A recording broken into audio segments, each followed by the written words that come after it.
1, 2, 3, 4.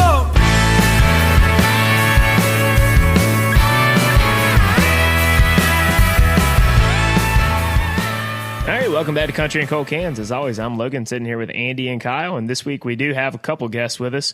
One a special guest, one a not so special guest. The not so special guest is Classic Rock Carter. He's back on the show. He's back on the show, unfortunately, but our special guest, the one we're actually excited to talk to today, is Texas artist Zach Welch. How you doing, man? Oh, I'm doing great, man. I'm just really glad to be the special guest for once. Yeah, man. Hey, look, you're our special guest. Carter, we've talked to him too many times, and I don't know why he keeps coming back. It's like when you feed a stray cat, it just keeps coming back. Oh, yeah. Stop feeding me then, damn it. All right, so I guess the first question we did have for you was, because we've been diving into your music a little bit here the last, for me, it's been the last few months and everything. When a couple months ago, I think was when I first reached out to you. The question that we all wanted to start off with was, based off the first intro skit you had on your thing, have you gotten the Lamborghini yet? No, I have not. Haven't even been able to quit my day job. Just got home from it. Oh, nice. Yeah, so we're still working on it. You know, Yeah. I figure I was doing some math earlier. I don't remember all the numbers, but if like 1% of the country streams one song of mine every day, you know, then we could be working towards a Lamborghini soon if I save it wisely. Yeah. So do you know what the payout is on a stream for a song? Because I have no idea. I did some Googling because like I don't do anything for like money, you know, like money's cool, but like I just do shit for fun. But out of curiosity, because I'd been playing gigs forever, I was like, man, how much am I actually going to make off of this? You know, I thought maybe I was going to put some songs out and then somebody's just going to hand me $1 million. Spotify will shell out about 50 cents a stream. Oh, geez. Big money then. Yeah. So, yeah. You see these cats that are rocking, you know, Spotify money. If anybody's bragging about their Spotify money, they are like George Strait famous. Yeah. Yeah. Yeah. It's crazy. Like when I hear Spotify executives that are always talking about how the artist should be grateful and then like the payout is so small. I never knew what the actual number was, but I knew that compared to physical album sales, it's like, you know, it's $1 to donut kind of thing. Yeah, streaming killed like they're selling records for a living, you know. You know, like way back in the day before streaming and whatnot, if you had a hit record or whatever, you were good. You never had to work again. You could write one good song, put it on a CD with 9 shitty songs, and if that one good song blew up, you're in business. Oh yeah. But now if you got that one good song, you know, you can be in business, but it takes everybody knowing that one good song. Yeah, you're right about that. I don't think we'll ever see anybody like it we did in the 90s. People were getting diamond status on record sales. Oh yeah. Yeah. I don't know if we'll ever see that again because technology just kind of killed that. Yeah, and them cats that you ain't heard of in forever, like this is going to be bad, and there's probably going to be a super fan of this group listening to this, and I'm going to get hate mail, but that song Feed Jake, y'all know that one? I don't think I do. It's a crazy ass, it's like the Pirates of the Mississippi or something is the band name, but I'd never heard of it, and then one day I was playing a gig, and the owner of this bar I was playing at, very sweet lady, out East Texas. I'm not sure how much time y'all spent in East Texas, but there's some amphetamine usage in the area. and I'm not saying this lady was on crank, but I am saying that she had tried it a time or two. And so she came up to me. She goes, "Hey, sweetie." And, you know, she was the owner of the bar. She was buying my drink. She was paying us good. And I was like, "What's good, mama?" She's like, "Play Feed Jake." I was like, "I don't know what Feed Jake is." So I told her I'd learned Feed Jake, and I went and I listened to it, and I was like, oh, man, this song kind of sucks. And I found out it was a huge hit at one point, you know. Yeah. Is it like an old song? It's pretty old. Probably 80s. Yeah. Okay. They kind of like it made me think of like Confederate Railroad. Okay. Yeah. Okay. I was like that, but it was like if Confederate Railroad did a sad song. I'm not a huge Confederate Railroad buff, so I don't know how. I don't know their deep cuts, but I know like Queen of Memphis and Trashy Women. Oh yeah, yeah. I ain't gonna lie. I love Trashy Women. Oh, dude, yeah. I love the song. Exactly. That song just spoke directly to me when I heard it when I was a wee lad. Yeah, man. Like those, it's something about those. Andy over there, the trucker, he ain't a big fan of it, but me and Kyle talked about this last time I was in town where he lives. I was like, something about those 90s like radio hits that, man, some of those were some jams, dude. Oh, they're bangers. They're bangers. I'll sit here all day and talk about how today's country radio sucks, but I will throw hands over country radio from 20, 30 years ago. Oh, yeah. Yeah, 100%. Yeah. Go ahead, Kyle. I was going to say, I've told D-Barry, I think the 90s was a dark age for most genres of music except country music. Right. It was a golden era. Nirvana was pretty lit. Yeah. Oh, God. Yeah, there we go. I'm not a Nirvana fan. Not a Nirvana guy? No. Are you a Pearl Jam guy? No, he's a Stained guy. I am a Stained guy. You're a Stained guy? Yeah, I'm a Stan. Gracious. I'm a Yeah, I would Stan. have been down if you'd said no to Nirvana and Pearl Jam and Stained. But We have a Pearl Jam Stan in Carter. He is the Pearl Jam. I love me some fan. Eddie Vedder, man. oh, dude, oh man, spoken clouds.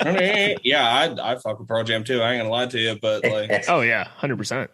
Now I'm not as much into 90s like rock as much as they are. I think my soft spot for 90s outside of like the country genre is I have a soft spot for like the pop rock stuff, like the Third Eye Blind, like the Matchbox 20 stuff. I can get down with that. dude, my taste in music was brought on me by old people, and then my parents. My parents were super young when they had me, so like my dad's CD case. Remember the big old fuck off CD case that was in the truck? His was like Marilyn Manson, Rob Zombie, and all their early stuff, the Butthole Surfers and all that shit. And then you get my mom's, and she had the cute little big fuck off CD. It was all pink and shit because she was a teenager. And it had like Prince and Michael Jackson and then Alanis Morissette. Oh, yeah. So, Yeah, dude.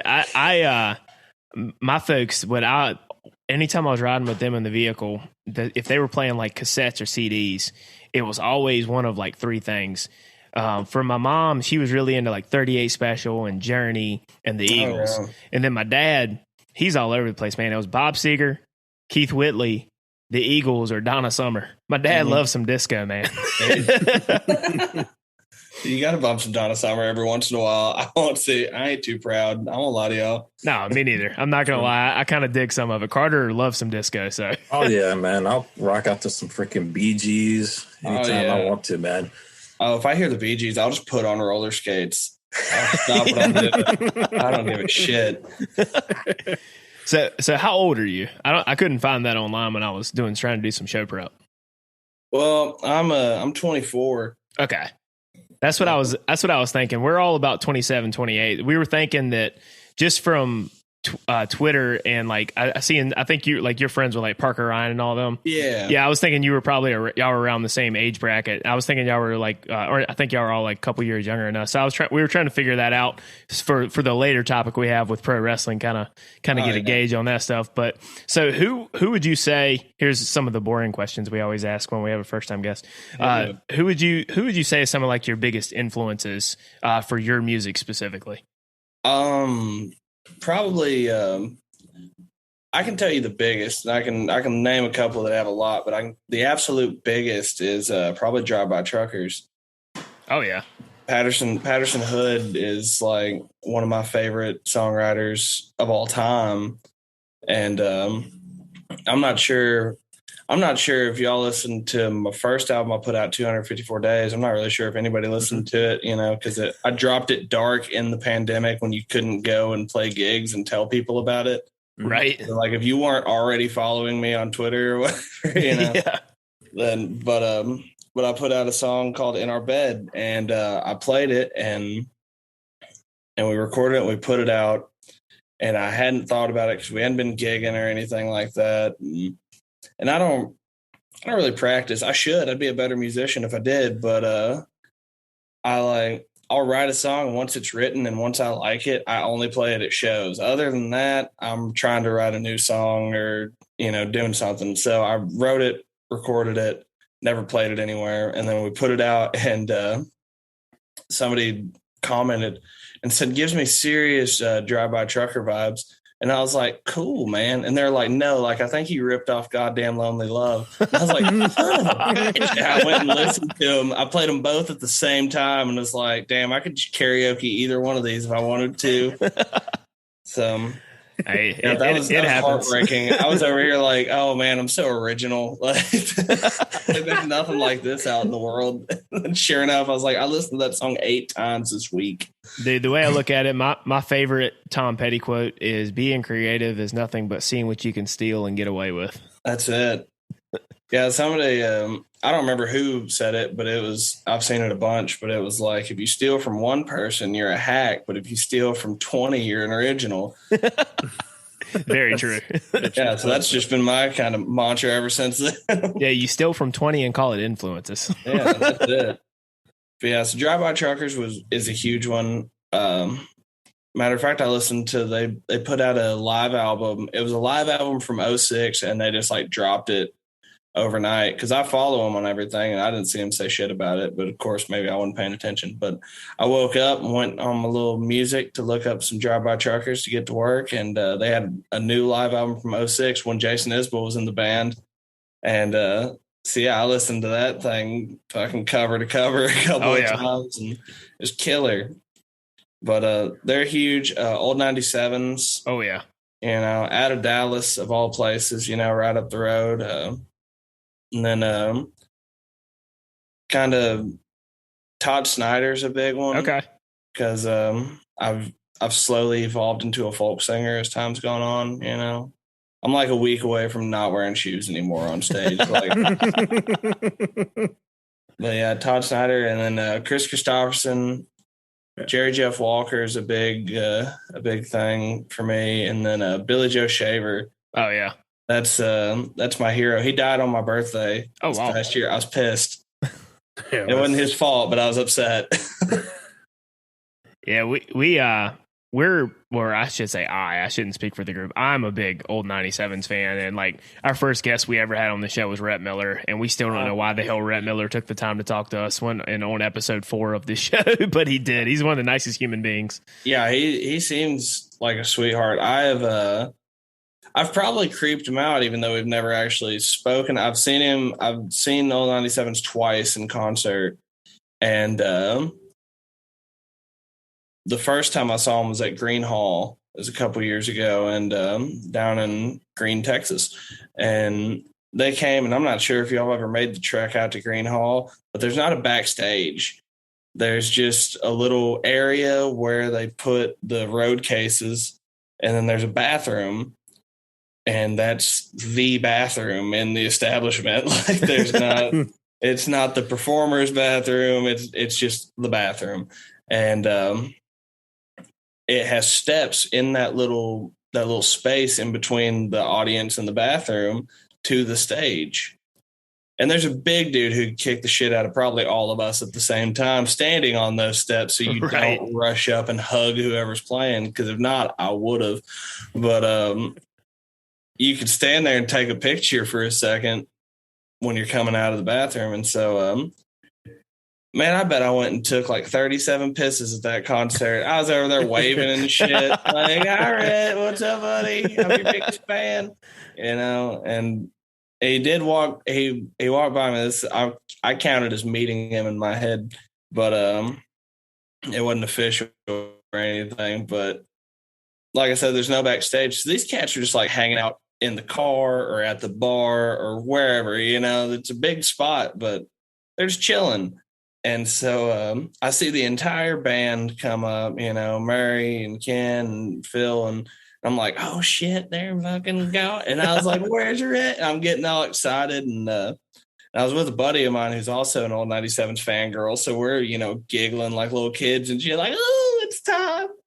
And this just dude with the most gorgeous hair I'd ever seen in my entire life comes and hits me with a swim move to get out of his way. And I was like, man, that dude got some hair on him. And he grabbed a guitar and went up there and started playing Nashville. Oh yeah. And I like, you know, the movies and shit when they show the teenage girls when Elvis started playing and they just, and they fall over. That's what happened to me. I was like, oh my God. So, yeah. I swear, like you're right about one thing. Rhett Miller, to be about 50 years old, man, I hope my hair looks like that when I'm 50. Dude, at 50, I gotta say this. I don't want to, but I have to. At 50 years old, Rhett Miller is a piece. That's a good looking man. I don't give a shit who knows it.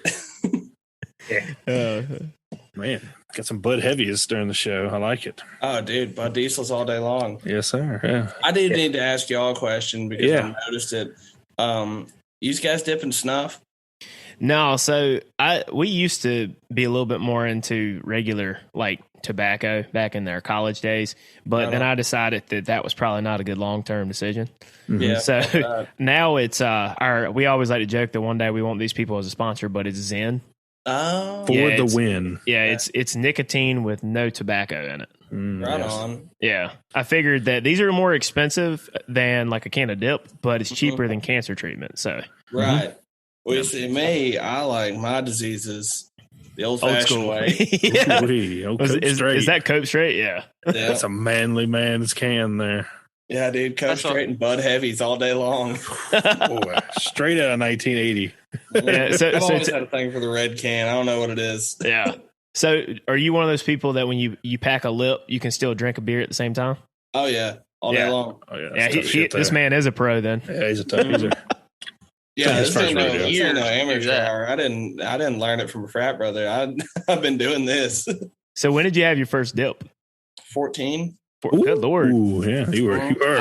I think I was 18 or 19 first time I had some. You want to hear some shit? I got the reason I got my first dip is because that night I got caught with cigarettes that I stole from my parents. And so my mom's an angel, but as previously mentioned, she was 18 when she had me. So like I was very experimental for her. And so when she found out that I was, stealing cigarettes, she didn't like come confront me about it or anything. She just like organized this whole crazy way to catch me and make me look like an asshole in front of my friends. So like back in the days when you had to get on the computer to get on Facebook. Yeah. I was on there messaging all my buddies, because we're in 8th grade or whatever. And it's a group message with like 15 8th graders. And I'm like, yo, I stole a cigarette from my dad. Like, we're going to get buzzed, boys. And I didn't log out like a fucking idiot. And so then my mom goes to check her emails or whatever. And the first thing that pops up is me like, Marlboro Lights all day, baby. And so she offers me a ride to the park that we'd hang out in downtown Forney, Texas. And I was like, how the fuck did she know I was going to the park? Well, it works out. I needed a ride to the park. So yeah, let's go. And I had my backpack on, my little drawstring backpack with my baseball glove in it. So like I had an excuse for the backpack and a fucking empty pack of smokes that I'd, squirreled away from my dad throwing a pack away, and one single cigarette that I'd stolen from a fresh pack to go share with my 15 buddies or whatever. And what up, Smokey? My buddy's dog just rolled up. Had to give him a pet real quick. He's a pit bull. He's ancient. Okay. But a great guy. Oh yeah, seems like it's a good boy. Oh yeah, he's a good boy. But yeah, I got all the way to the park. My mom dropped me off. All my friends were standing there like a bunch of crackheads, waiting for me to get out of the car. The goods are here. And like and she knew what she was doing because she like pulled my face over and like gave me a kiss on the cheek and like rolled down the window and was like, I love you, baby boy, as she drove off. And so all my friends are already like, oh, your mom loves you. And so I'm like, y'all ready to fucking smoke a cigarette? And they're like, hell yeah. And I pull out the pack and there wasn't a cigarette in it. there's a note from my mom. Of course, I didn't notice the note. I just pulled out the pack and threw it at the leader of our little group or whatever. Yeah. I was like, check that shit out. And he opens it up and reads the note out loud for everybody to hear. That's a boss move by your mom, though. I mean, I love that woman. She's my hero, but I was mortified. That was the worst couple seconds of my life. And then I'm freaking out. You know, I just got caught. Yeah. I'm gonna get my ass beat when I get home. And I start calling my sister because she had just gotten her driver's license. And my mom had already gotten home by that point. And she looks at my sister. She goes, don't answer that fucking phone. And then she sent me a text and said, enjoy your night, have fun at the park, blah, blah, blah, knowing damn well what had just happened to me. Yep. Yeah, that's You were playing checkers. She was playing chess. And so while I was over there having a breakdown, like, oh, man, what's going to happen to me?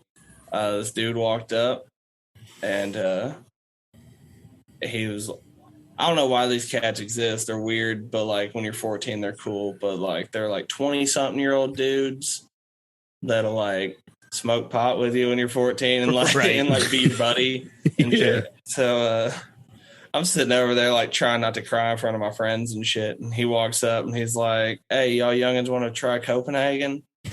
We're like, yeah, fuck it. That's like, we ain't got a cigarette.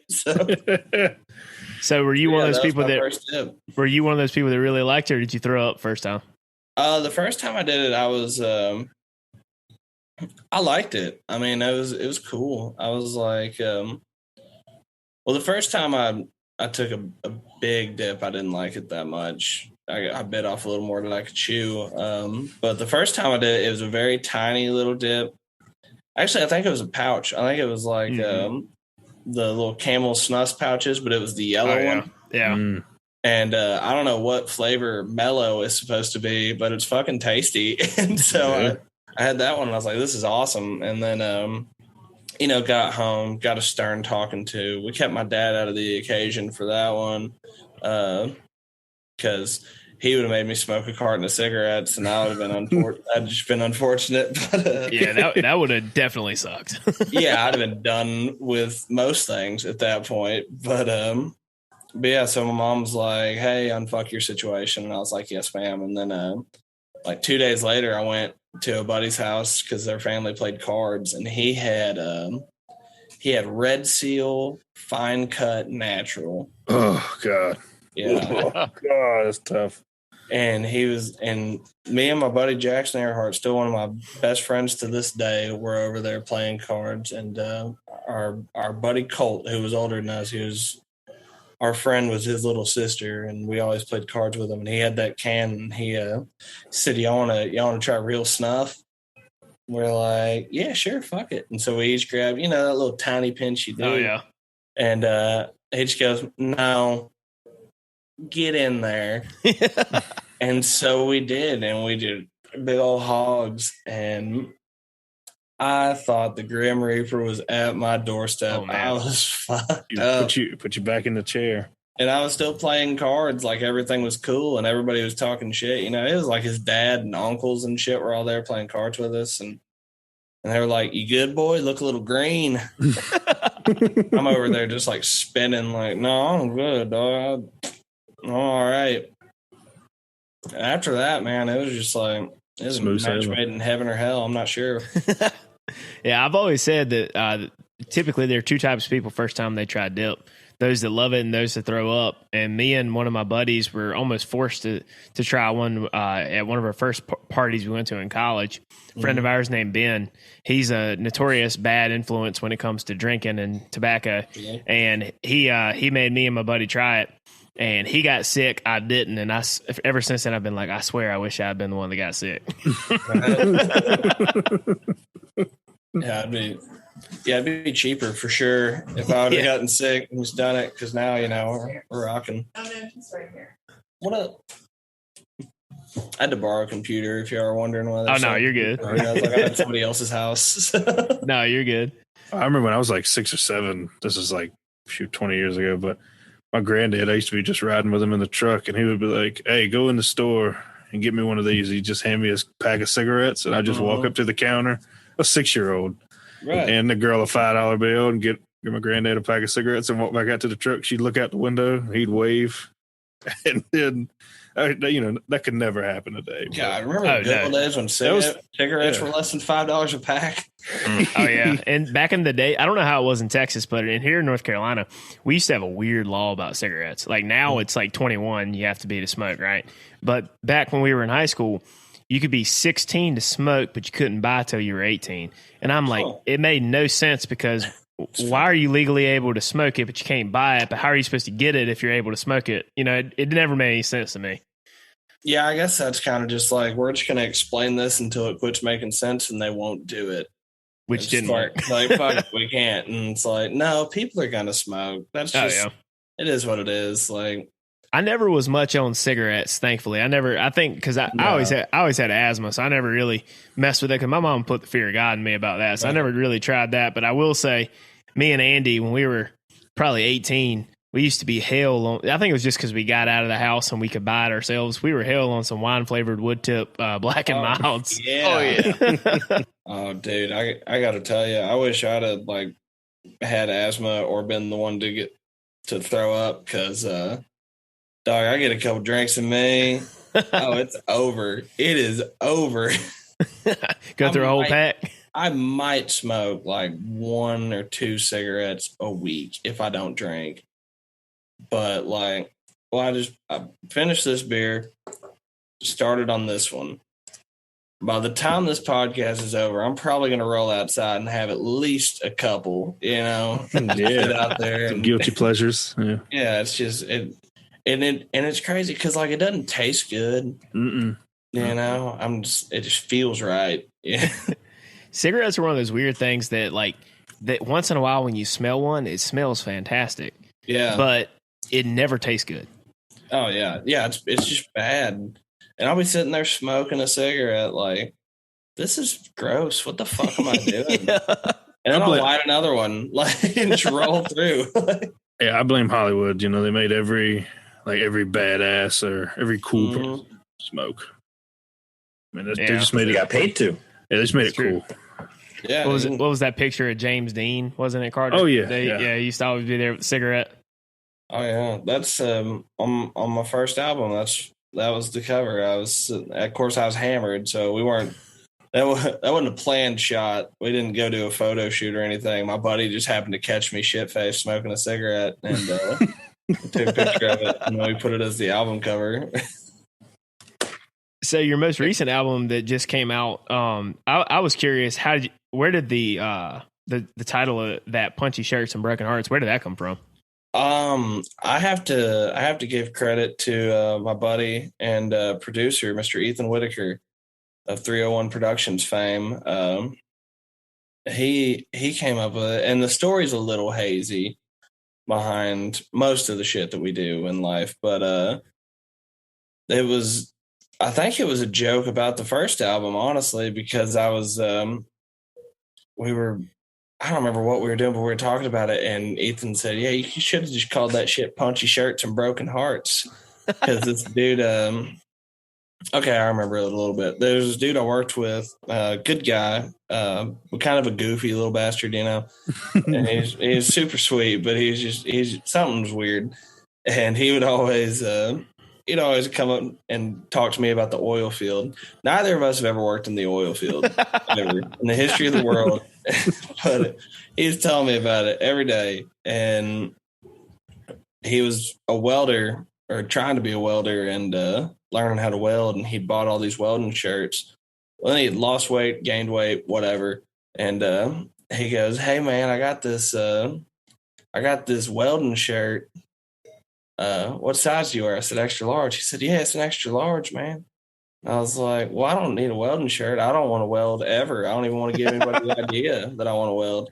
And he goes, no, dude, it's punchy as fuck.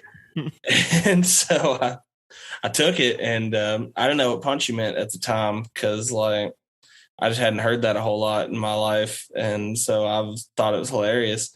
And I told Ethan about it, and then we were recording it, and we came up with 254 days. And after we sent it, he was like, you should have called it Punchy Shirts and Broken Hearts. I said, well, the next one we'll call Punchy Shirts and Broken Hearts. Hell yeah. My only regret, and I don't even know if you can zoom in on an album cover on iTunes or Spotify or any of that, but there's a Polaroid as the center, and I'm wearing it. And the shirt that I'm wearing is just a basic ass flannel. And I feel like we missed an opportunity because I have some flamboyant ass shirts that we really could have used. But I'm just wearing just a regular old flannel, and I'm going to be upset about that forever. Almost like it's a grunge cover. Yeah. I told my lady friend earlier, I said, one of these days I'm going to make an album and just call it T-shirt. He said, why? I said, so I don't have to wear these crazy ass shirts every time I leave the house. I got a reputation to keep up. That might actually be a good marketing strategy because when people start trying to type in T-shirt by Thomas Rhett, your album will come up. Yeah, that's true. Or the plain white tees. That other. Yeah. So it might be some more layers to it. Right. Yeah. We're a great consulting group. It'll be like on the third or fourth page on Google results. Start hitting y'all up more often. We can get some shit going. So I got a question for you, man. Good with it. What is a guilty pleasure band and or artist? Somebody that you by yourself in the car would jam out to, but you're not really playing it, with your boys in the car or your family in the car. It's like a guilty pleasure. Okay, let me see here. So I got one that's going to be pretty on par with my bit as a human being, and then another one that's going to be out of left field. But my main one is a dude that most people have never heard of. His name's Tom Frampton. Okay, and he's where I got Riot Folk from. Okay, and it's fantastic. It's only on YouTube. You can't find it anywhere. I've searched the world for it, but he's got an album called "The Revolution Will Not Be Amplified." Okay, and it's a bunch of these crazy ass songs about anarchy and how to be a pirate and shit, and so that's what I listen to a lot when I'm by myself, and then I also bought the Michael Jackson greatest hit box, not the CD, the box set. Okay, yeah. So you can catch me at any given time bumping Jackson 5. Some old school. Yeah, hey, old school. Hey, mine's probably Celine Dion. Just oh, dude, Celine. But I'm not guilty about Celine. Oh, that's true. Yeah. Yeah, I catch a lot of hell for it, but I'm a Taylor Swift apologist. Oh yeah, yeah. I catch some hell for it, I know, but right. she's got a few that are bangers. I'm not gonna pretend like she ain't. Okay, so I'm gonna change my my other one. What's the new girl? She's like Taylor Swift but rock and roll. I don't even know her name, but she was on Disney. She's still in high school probably, but she had the driver's license song. I don't know if I know that one. Nope. Let me see. Give me one second. I don't know that one. Give me just 1 second. You said Disney and rock, and I immediately went to Miley Cyrus, and she's jumped back into rock and roll lately. But Miley's got an incredible voice, though. She does. She does, and she's done some amazing covers. Driver's license song. I'm trying to think. I don't know if I've heard that one. Olivia Rodrigo. Okay. Yeah. Okay. Yeah. I just pulled it up by the time you said it. That little girl kicks ass. I don't care. That shit is awesome. I'm gonna have to check that out then because I ain't heard that one. Yeah, I know the name. My lady friend was showing me she got huge on TikTok, I guess, with the driver's license song. I don't really care about the driver's license song per se, but she put out an album and shit's heavy. Okay, word. Let's check that out. So you're saying skip driver's license song and go to the album cuts? Yeah. Go to the deep cuts. Get into it because it's killer. Okay, yeah. I'll put that in the what? I want to know how you go from like on your newest album, how you go from like the hilarious intro skit, then a good fun song, and then transition into just the deepest, darkest pits of bummer jams. I'm here for the transition there. That was, I really record the songs not quite in the order I wrote them, but just like kind of in the order that we record them a little bit. Like, whenever we do, my buddy Ethan, who produces everything, he does most of the work, and he just like, is this cool? And I'm like, yeah.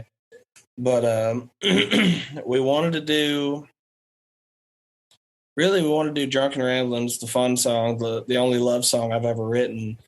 We wanted to make that one first, following the intro, because that was we were gonna kind of mesh the intro into it and do it like one live take, right?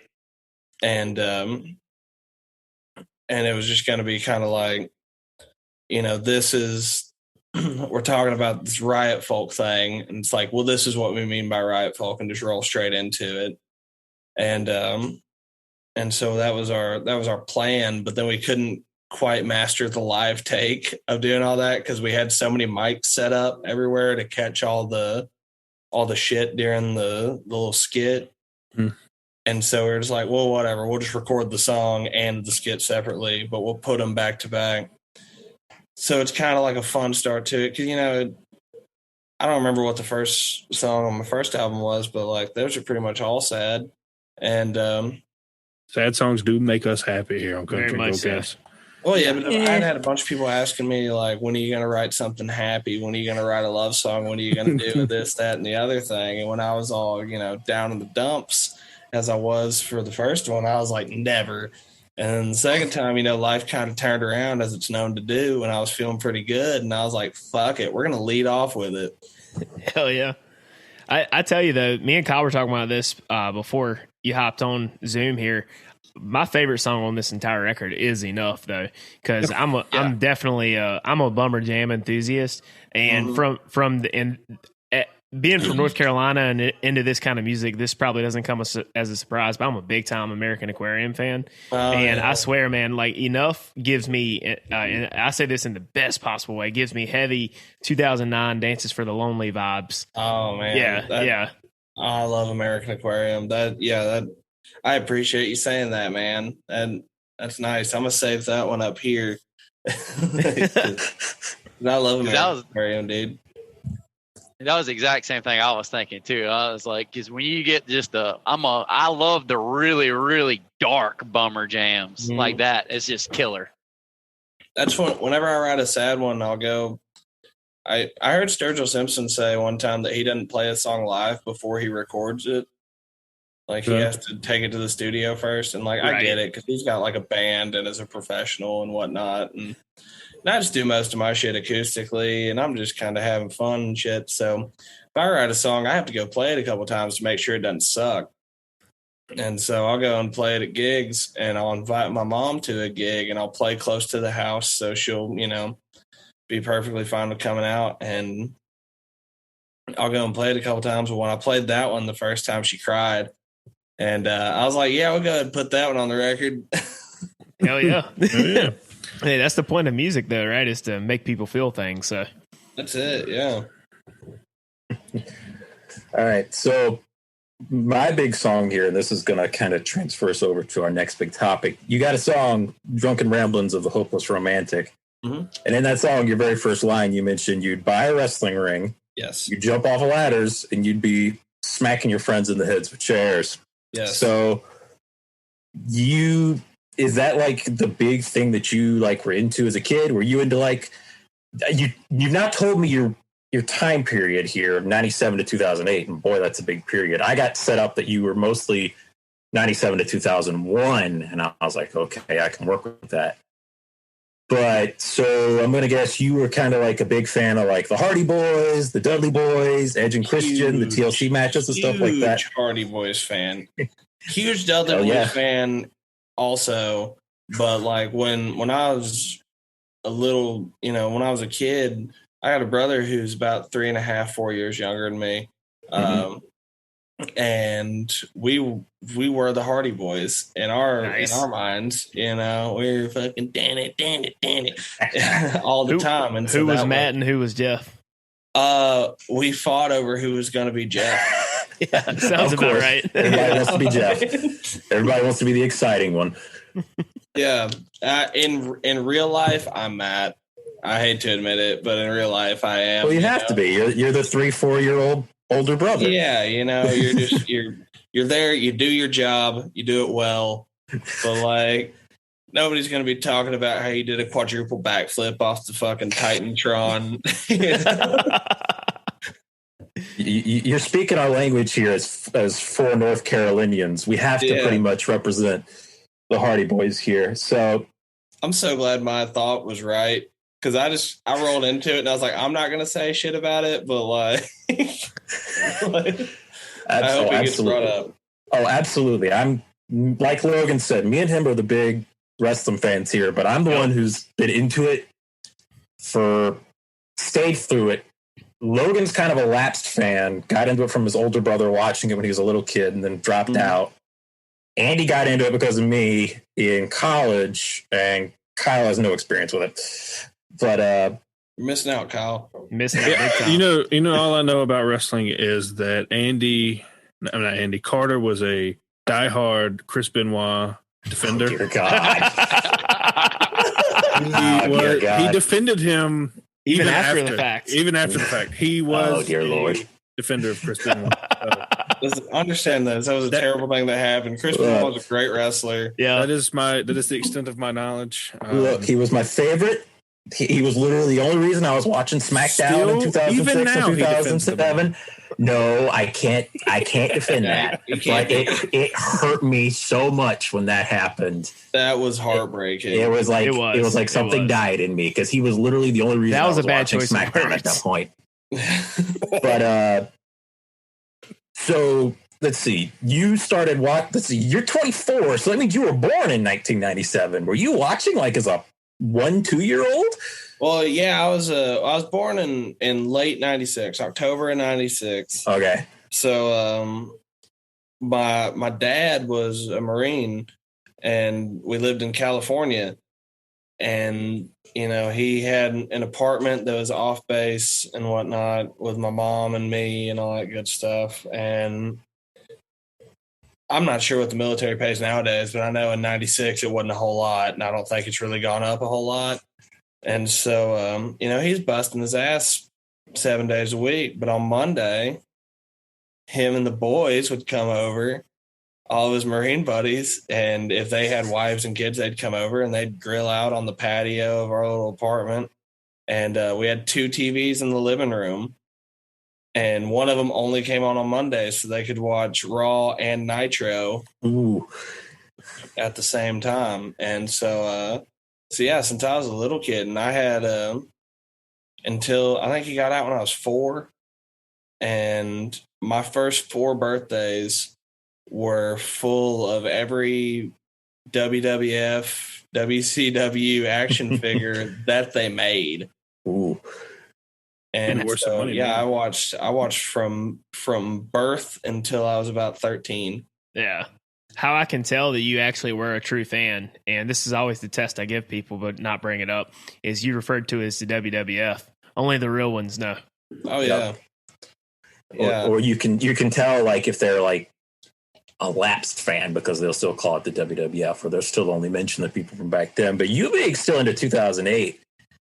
See, Logan told me, he was like, oh yeah, 97 to 2001 is where he want to talk about. So I was like, okay, he dropped out when everybody else dropped out. You held on through the Ruthless Aggression era. Oh, yeah. But shit, of course, I watched John Cena go from the little tight booty shorts to the Doctor of Thugonomics to the biggest thing that's ever happened in the world. It was ridiculous. Oh, my gosh. My little brother had the things, the little, like, oh, my rings. gosh, the knuckles. Yeah, he had the knuckles. Oh, my gosh. So shit, I'd forgotten about that until So when you look back, were you more of a, well, it's probably kind of hard for you to think about this considering the company died when you were 3. Right. Were you more of a WCW or a WWF guy? Dude, Or do you go back and watch? I was WWF all day. I go back now. I got that. Well, I had WWE Network. Okay. And then they got rid of WWE Network and they looped it in with that Peacock TV. Peacock, yep. With NBC. And I was pissed for a second. I was really upset. Me too. For about 15 minutes. Then I realized I was paying $10 a month for WWE Network. But for $10 a month, I can have Peacock without commercials that has WWE Network and Yellowstone. That's true. Oh, yeah. Oh, And The Office. And I don't like The Office, really. I don't know if you are big Office fans. Yeah, we're big Office guys. I'm not. I'm a Parks and Rec guy, but I need to get on my Parks and Rec game. I never gave it a chance because somebody told me it was like The Office, and I was like, I don't care about The Office. So.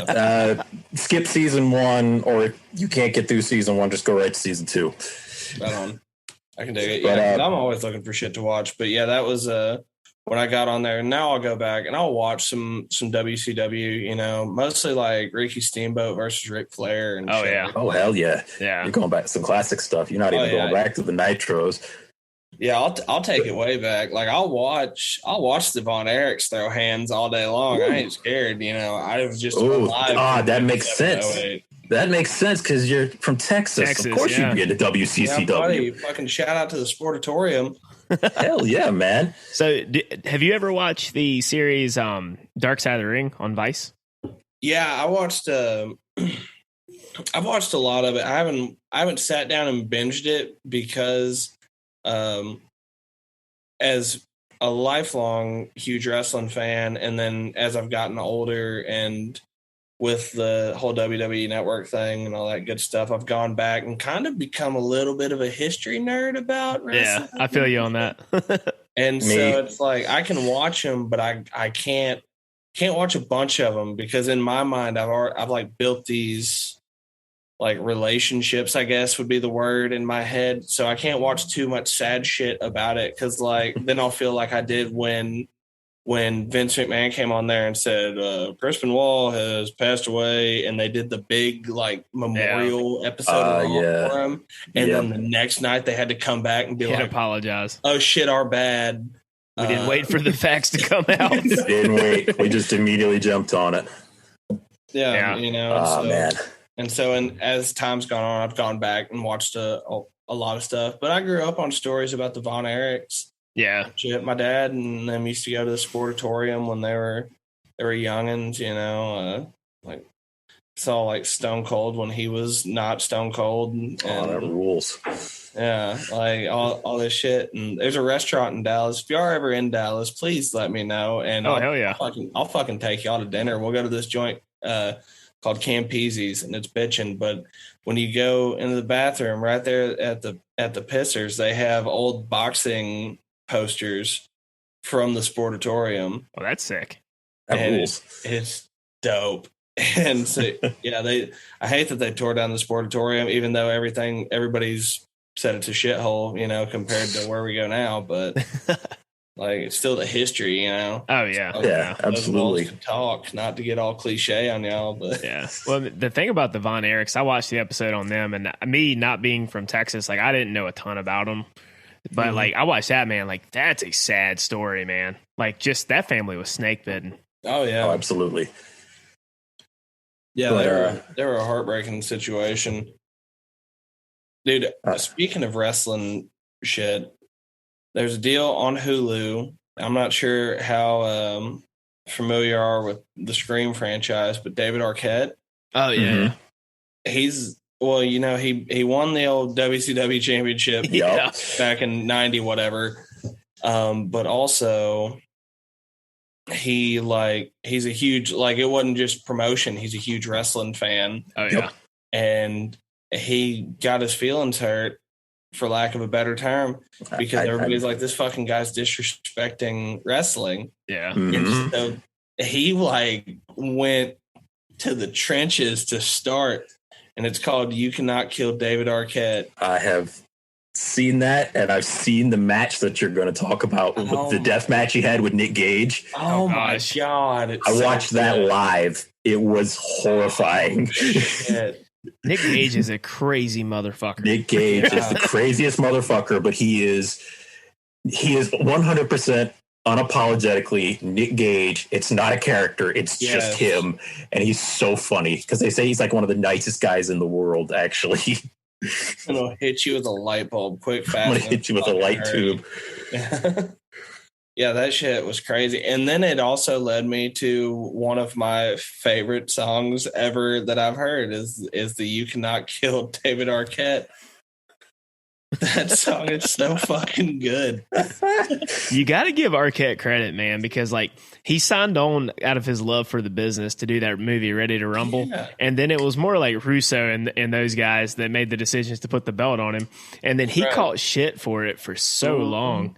And like for him to go and like do any type of match with Nick Gage is just, it's insane to me. You couldn't pay me enough money to do that. At his age too. The fact that the homie was like, the dude's like 50 something years old and he has just randomly decided, I'm going to train to be a professional wrestler and just go tour the indies for a year, capping it off with a death match with Nick Gage of all people.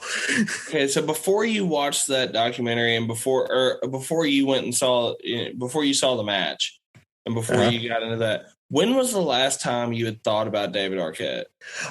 Geez. So watching an episode of a not so funny show called Friends. Being the wrestling guy I am, he would occasionally get brought up. Like they'd always bring up that episode of, I think it was WCW Thunder in 2000 where he won the world title and bring up like the whole time of him reigning as world champion. I've seen Ready to Rumble a few times. It's a guilty pleasure movie. I love it. But the fact that 20-something years down the line, that guy just decided, I am sick of being told that I am this blight in wrestling history. I'm going to go get me some wrestling street cred and wrestle on the indies. And he actually had a really good match with Nick Gage until freaking Gage hit him with that light tube that cut him right near his jugular. And I remember when that happened, you could tell it just was like, all right, playtime's over with. We're not staging a match anymore. I remember he turned around on top of him. He raised his fist up, and you saw for the first time ever, like fear in Nick Gage's eyes. He was like, "Oh my God, I just nearly killed David Arquette, and David Arquette is now going to kill me." Because like when I first saw it, and I have a buddy who wrestles indie.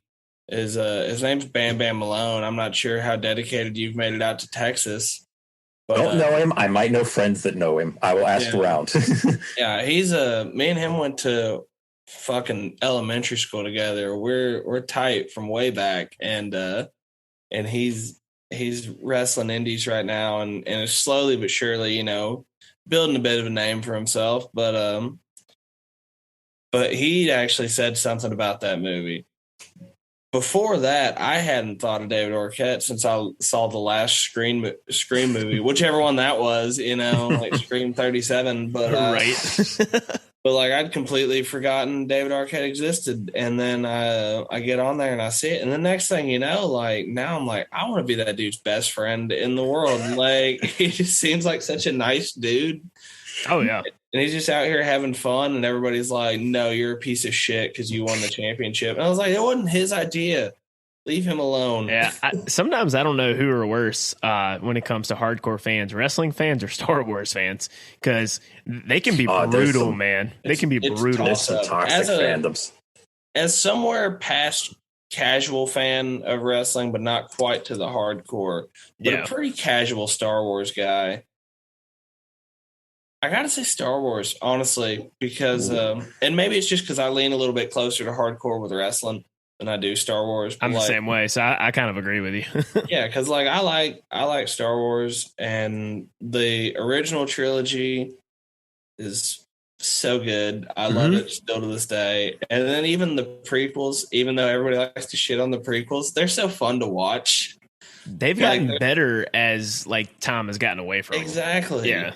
And it's like as time goes by, because I used to be like, those prequels suck. Yeah, me too. Dare they even make that? And then I kept watching, every couple of years they'll just be on and I'll sit there. And next thing you know, I'm stuck on the couch.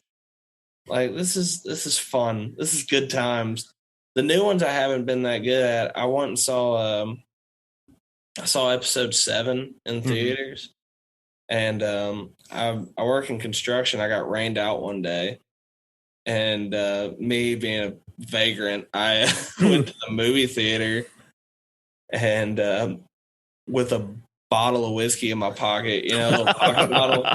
And I had a pocket, a little pint or whatever. And I had one in my back pocket with my little hoodie covering it up, and then one in my boot because it looked too obvious in my front pocket. And I drank both of them in an empty movie theater at 11 a.m. watching the new Star Wars movie. I don't know what the fuck happened in that movie at all, but it was so fun. It was so good. Hey, a little bit of whiskey can make anything fun. Yeah.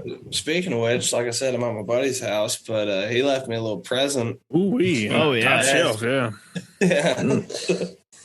Yeah, Episode 8 was the only movie that I can remember that I actually walked out angry in my life. Yeah, I wasn't a fan of that one either. It's like I just wasted $24 and an evening of my life. Dude, I saw I do have a movie that I went and I walked out of because it was so terrible, and I was pissed that I even wasted my money. And I saw it at the Dollar Theater. That's bad. Yeah. It was called like The Last Ride or The Longest Ride, little rom-com that came out a while back, but they promoted it as 8 Seconds Part 2. Right. I've seen it.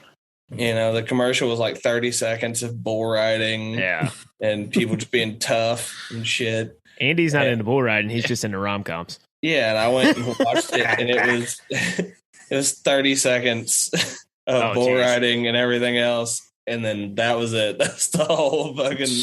So it was Homework Channel-esque. A bunch of like, I love you. 15 minutes. 15 minutes into the movie, you realize it's a Nicholas Sparks movie. Yeah. Oh God. Oh jeez. I didn't know that. Who did you go with, Andy? Himself at a truck stop. Me and Clint watched it in the living room. Of course you did. So Clint's our old college roommate, but they used to watch a lot of rom-com movies together. Dude, I ain't got no beef with the rom-com. That was a shitty rom-com. That was the issue. At least be like Sweet Home Alabama or How to Lose a Guy in 10 Days. Don't be a shitty one. I'll watch 10 Things I Hate About You all day. But that shit, I don't even know what was up with that. Yeah. So if you want to, before we close things out, we normally like to do a little lightning round where everybody has like a couple questions apiece. It can be anything from music to wrestling to beer to dip. It doesn't matter. It's kind of a free range. So if you're ready to roll, we'll roll into it. I'm almost ready. You got to take a swig of the whiskey. A little wiki. I'm ready. Little wiki. All right, Andy, kick things off. Oh, what's your go-to late night fast food? Drunk and then sober. Drunk, Taco Bell. Sober, Whataburger. Good choices. Very good choices. Still ain't had it because I'm in North Carolina. Yeah, but yeah, Carter's never been to Texas. I got you. I'll take fancy or spicy ketchup. You gotta have the spicy ketchup. You take us to Whataburger. You come to North Carolina. We'll take you to Cookout. Done. I got 3 rapid fire ones to throw at you. So first off, Hulk Hogan or Ric Flair? Ric Flair. All right. Steve Austin or The Rock? Steve Austin. Perfect. And John Cena or Batista?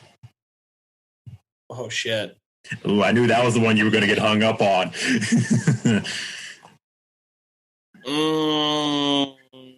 John Cena, longevity.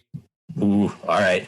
That's fair. It's totally fair. Love Batista. Loved when Randy won the belt in like 2004 or whatever, and they hit him with the Oh, that's one of my favorite. God. I'm a Triple Yeah. H. I'm a Triple H fanatic. So Yeah. whenever that scene He where is. he's just doing like this and he does that, I'm like, that's so badass. Yeah, I like Batista more in his like heyday, Yeah. but like John Cena's been around forever.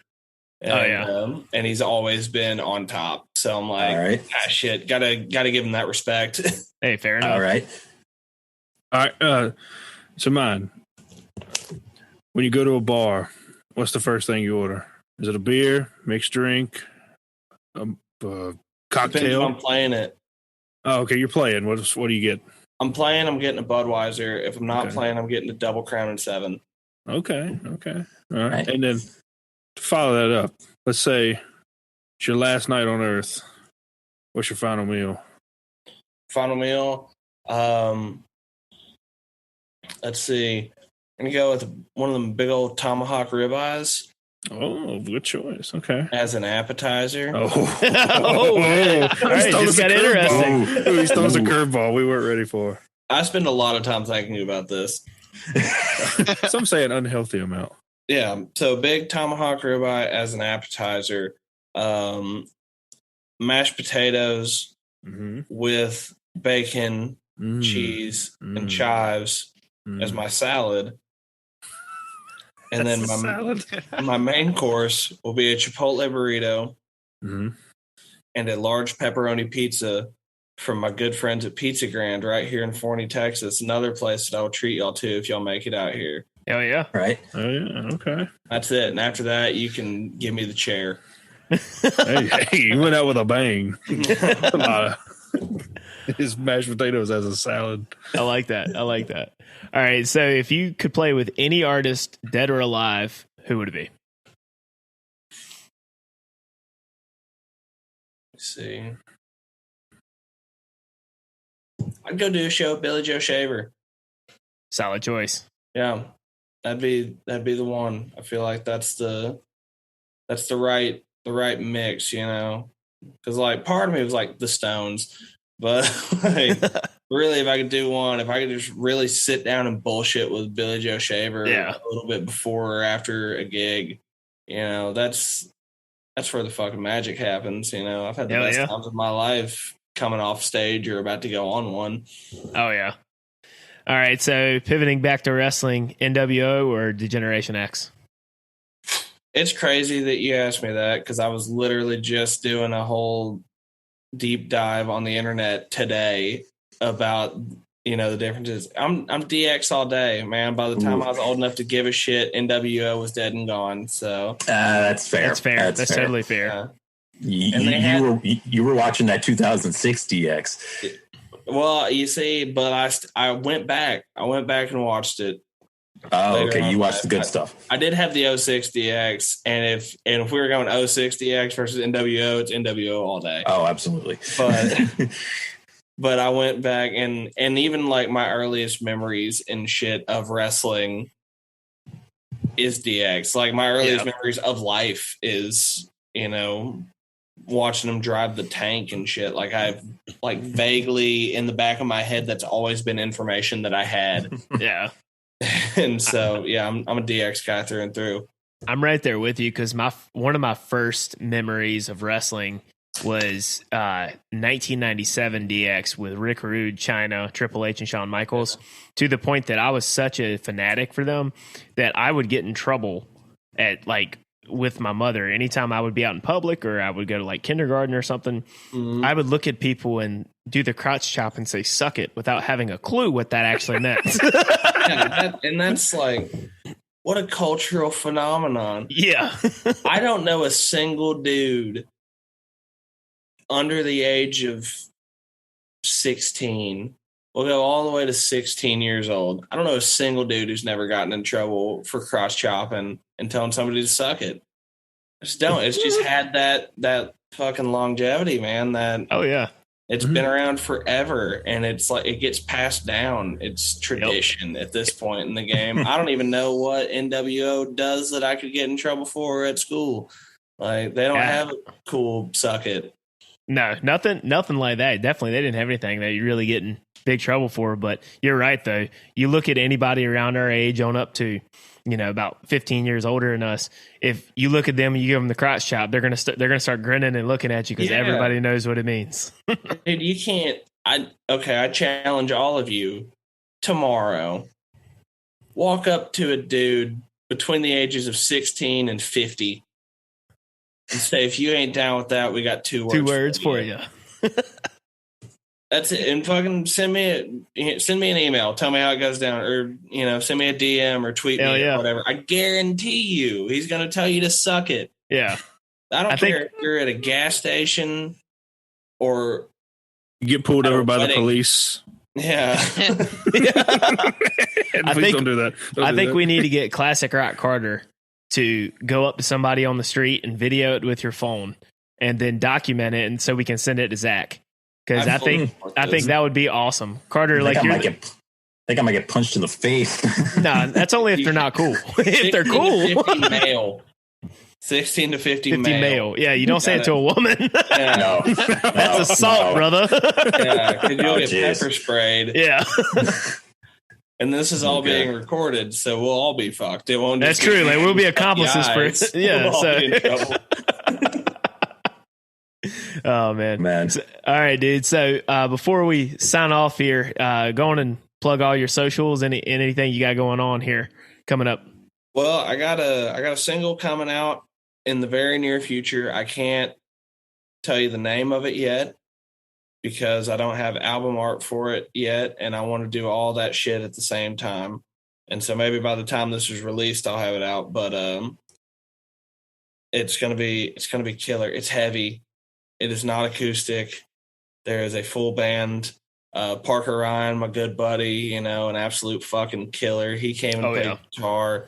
Tyler Thompson, a buddy of mine from way back. He does all of Gracie York's recording. I think he's her drummer as well. He records Joint Custody. He engineered the whole thing. My buddy Ethan, the evil twin, came back and he did some producing, sang some backup vocals for me. It's fucking heavy. So that'll come out probably late August, early September. Okay, maybe. Unless some good shit happens in between now and then, we get to put it out even earlier, and I'll let y'all know. But yeah, so it's gonna be killer. I got a single coming out. I'm on Twitter, Instagram, Zach Welch Music. I even have a Facebook music page, but the first one I made, Zach Welch Music, got hacked, and so it's Zach Welch Musician. But yeah, I'm on all that good stuff. But really, I do most of my bullshitting on Twitter. That's how I met you guys. Hell yeah, man.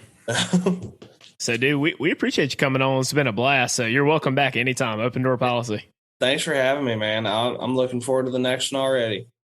All right, dude. Appreciate it again. For this episode of Country and Cold Cans, I'm Logan, sitting here with Andy, Kyle, Classic Rock Carter, and our special guest, Zach Welch. We'll see you next time. 1, 2, 3, 4.